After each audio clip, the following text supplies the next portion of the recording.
மேற்பட்ட வாக்காளர்களுக்கு வாக்காளர் எஸ்ஐஆர் திருத்தப் பணி நடைபெற்று வருகிறது. வாக்காளர்களுக்கு மேற்படி கணக்கெடுப்பு படிவம் வீடுதோறும் வழங்கப்பட்டு வருகிறது. கணக்கெடுப்பு படிவத்தை பூர்த்தி செய்வதில் சந்தேகம் இருப்பின் வாக்குச்சாவடி மையங்களில் தன்னார்வலர் கொண்ட குழுக்களை அணுக கேட்டுக்கொள்கிறோம். வாக்காளர்கள் வசதிக்காக 16/11/2025 ஞாயிற்றுக்கிழமை காலை 10 மணி முதல் மாலை 5 மணி வரை வந்தவாசியில் உள்ள அனைத்து வாக்குச்சாவடி மையத்திலும் உதவி மையம் செயல்பட உள்ளது.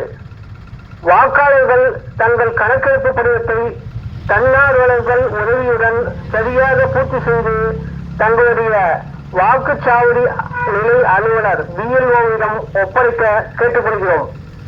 வந்தவாசி வாக்காளர்கள் அனைவரும் இந்த வாய்ப்பினை பயன்படுத்திக் கொள்ளுமாறு அன்புடன் கேட்டுக்கொள்கிறோம். இன்தினம் ஆணையாளர், வந்தவாசி நகராட்சி.